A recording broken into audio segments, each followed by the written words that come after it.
तो स्वागत है आप लोगों का द संडे मून शो में। आज मैं आप लोगों के लिए लाया हूँ दो बिल्कुल सच्ची घटना, जिसको सुनकर शायद आप भी सोच में पड़ जाओगे कि इस दुनिया में क्या कुछ नहीं हो रहा है और हम लोग कितना जानते हैं उसके बारे में। तो चलिए बिना बात को बढ़ाए शुरू करते हैं पहली घटना।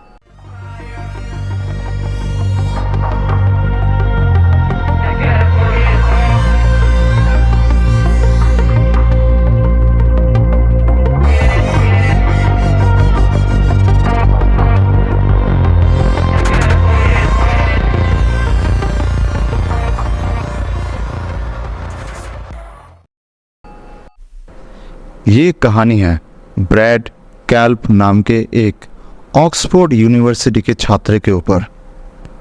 ये तब की बात है जब वो मियामी विश्वविद्यालय में पढ़ाई करता था और उसी शहर में एक जगह थी जो कि भूतहा होने की वजह से काफ़ी बदनाम थी। अब उसने एक मैगजीन शुरू की थी जिसका नाम था ऑन कैंपस, और उस मैगजीन में उसने उस इलाके के सबसे जाने माने भूतों के ऊपर एक आर्टिकल लिखा था।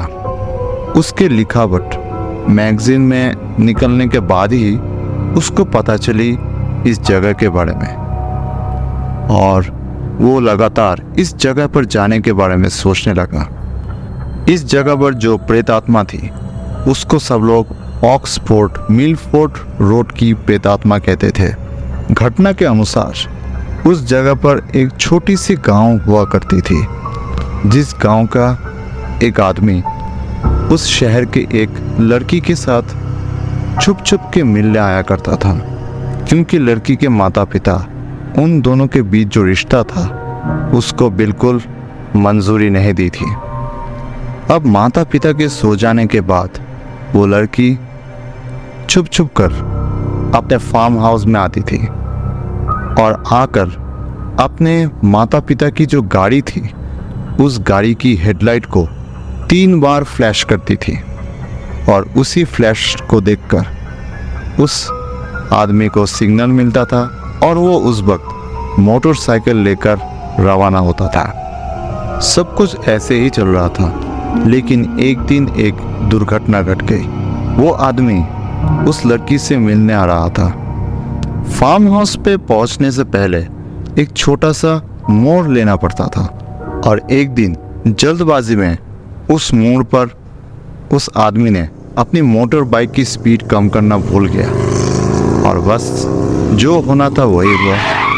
उसकी मोटर बाइक उसके नियंत्रण से बाहर चली गई, और वो और उसका मोटर बाइक दोनों ही एक दूसरे से विपरीत दिशा में चले गए। ये हादसा इतना घातक था कि उस आदमी को बहुत गंभीर चोटें आई थी, और इसी के चलते उस आदमी की वहीं पर दुखद मृत्यु हो गई थी।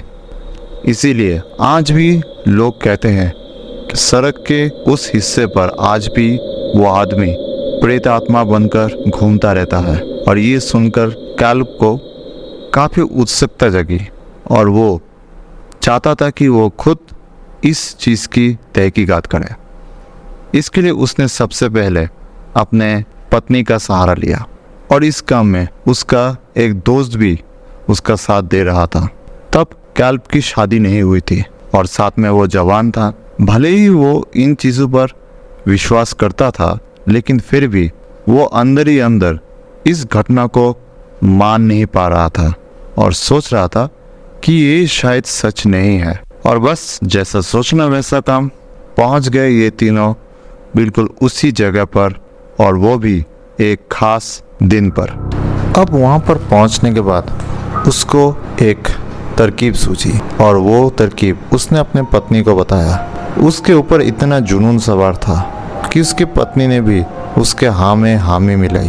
तरकीब ये थी कि ये जो पुराना फार्म हाउस था जहाँ पर यह घटना घटी थी, आज वहाँ पर कोई नहीं रहता है। इसीलिए उसने तय किया कि वो दोनों मिलकर एक बाइक के ऊपर बैठेंगे, और जिस तरफ से वो लड़की सिग्नल दिखाती थी उस लड़के को, वैसे ही वो लोग भी सिग्नल दिखाएंगे। और उसके बाद धीरे धीरे उन्हें जो भी दिखेगा उसकी तरफ आगे बढ़ने लगेंगे। अब ये तरकीब काफ़ी खतरनाक थी, लेकिन फिर भी उसको ये करना ही था। अब रात का वक्त हो गया और वो दोनों ने बाइक के ऊपर बैठी। कैल्प ने इंजन स्टार्ट करके मोटरसाइकिल की रोशनी से 3 बार रोशनी से सिग्नल दिखाया और उन दोनों को यकीन नहीं हुआ, उल्टी तरफ से कुछ ही दूरी पर एक दूसरी फ्लैशलाइट जल उठी। अब वो दोनों धीरे धीरे उसकी तरफ आगे बढ़ने लगे और वो लाइट भी उन्हीं की तरफ आगे बढ़ने लगा। कैल्प का मानना था कि ये सब कुछ सच नहीं है और वो सामने जिसको देख रहा है वो एक इंसान है। इसीलिए वो चाहता था कि एक्सीडेंट का डर दिखा के वो सच्चाई को सामने लाएगा। लेकिन बात इसके उल्टी होने लगी। वो भी आगे बढ़ रहे थे और वो फ्लैशलाइट भी आगे बढ़ रहा था। ये देखकर उसकी पत्नी काफ़ी घबरा गई, क्योंकि वो दोनों जितने पास आ गए थे, इससे ज़्यादा अगर पास आ जाते तो सीधा टक्कर होने की संभावना थी। अब कैल्प ने अपनी बाइक की लाइट बंद रखी थी ताकि सामने वाले को ये पता ना चले कि उनकी तरफ एक बाइक आ रही थी। इस बार उसने जल्द से जल्द अपनी बाइक की लाइट जलाई। जलाते ही वो दोनों ही वहाँ पर सुन पड़ गए, क्योंकि सामने कुछ नहीं था, बिल्कुल खाली सड़क थी। उसके बाद वो दोनों ही गाड़ी से उतरे और इधर उधर ढूंढने लगे, इस उम्मीद में शायद कुछ तो मिल जाए। लेकिन उनके हाथ में सिर्फ हताशा ही लगी, क्योंकि आसपास पूरी तरह से सुनसान थी। उन लोगों ने कहा था कि आज भी वो दोनों इस बारे में एक दूसरे से बात करते हैं और सोचते हैं कि आखिर उन दोनों ने उस दिन क्या देखा था। साथ में उन्होंने ये भी कहा कि उन लोगों ने जो देखा था वो 100% सच था। अगर आप लोग चाहे तो एक बार ऑक्सफोर्ड मिलफोर्ड के उस रोड पर घूम के भी आ सकते हो। ये तो थी पहली घटना जहाँ पर आज भी उस आदमी की आत्मा अपने प्यार से मिलने के लिए लगातार कोशिश की जा रही है। शायद उस बेचारे को ये भी पता नहीं कि उसका शरीर नष्ट हो चुका है और वो इस दुनिया में नहीं रहा। हम लोग बस उसके लिए प्रार्थना ही कर सकते हैं कि ईश्वर उसकी आत्मा को शांति दे। अब चलिए आगे बढ़ते हैं दूसरी घटना की तरफ।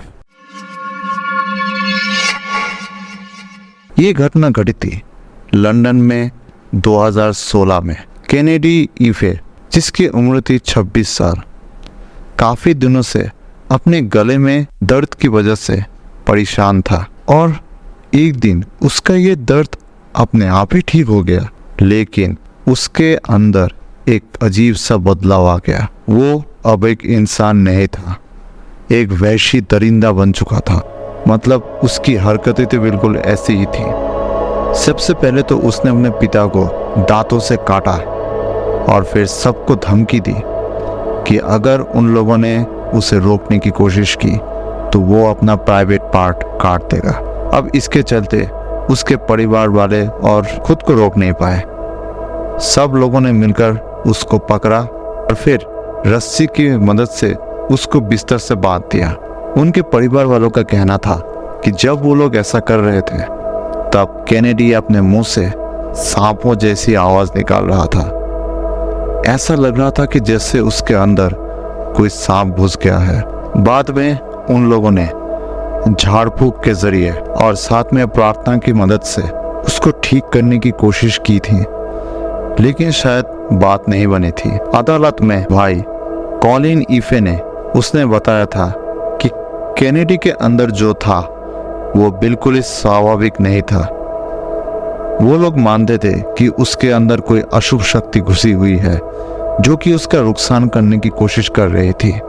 साथ में उसने ये भी कहा कि वो लोग मजबूर थे, इसीलिए उसको बांध के रखा गया था, वरना शायद वो उसके परिवार वालों को भी नुकसान पहुंचा सकता था।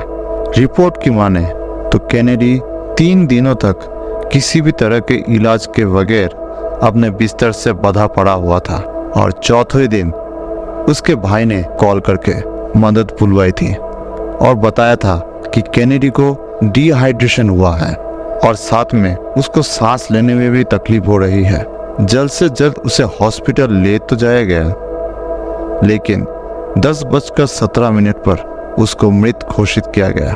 पुलिस ने बताया कि जब पुलिस घर पे गई थी तब उसके परिवार वाले लगातार उसके लिए मतलब कैनेडी के लिए प्रार्थना किए जा रहे थे। इसके बाद कैनेडी के परिवार के ऊपर हत्या के आरोप लगे और जब कैनेडी की शरीर की पोस्टमार्टम की गई तब पता चला कि उसके शरीर में 60 बार काटने के निशान थे। ऐसा लग रहा था कि करीब 60 लोगों ने मिलकर उसे दांत से काटा हो। साथ में उसके पिता केनेथ इफे और उसके 4 भाई, उन सबके शरीर पे बहुत ही गहरा घाव मिला था जो कि किसी के काटने की वजह से पैदा हो सकता था। उसके पिता का मानना था कि कैनेडी के अंदर कोई अशुभ शक्ति थी जो कि बहुत ही शक्तिशाली थी। उसकी मौत की वजह ना ही कोई साधना थी, ना ही कोई जादू विद्या, बल्कि कोई ऐसी शक्ति जो कि हमारी समझ से बाहर है। अब ये तो थी दूसरी घटना। अब आप लोग ही बताइए कैनेडी इफे के अंदर क्या थी। हाल ही में एक मूवी शायद आप लोगों ने देखी होगी जिसका नाम था द नन। यहाँ पर आप लोग अगर ध्यान से देखो तो आपको पता चलेगा कि मरने से पहले कैनेडी के अंदर से सांपों की आवाज आ रही थी। क्या आपको लगता है ये वही है जिसका जिक्र द नन में हुआ है? लिखिएगा अपना जवाब कमेंट सेक्शन में। तो इसी के साथ ख़त्म होती है हमारी आज की कहानी का episode the Sunday moon show. मिलते हैं आप लोगों के साथ अगली वीडियो में, और तब तक के लिए अगर आपको ये घटनाएं पसंद आई तो लाइक ज़रूर कीजिएगा, और अगर ना पसंद आई तो डिसलाइक ही सही, लेकिन अपना कमेंट ज़रूर लिख के जाइएगा ताकि मुझे भी पता चले कि इन सच्ची घटनाओं के ऊपर आप लोग क्या राय रखते हो। तब तक के लिए शुभ रात्रि।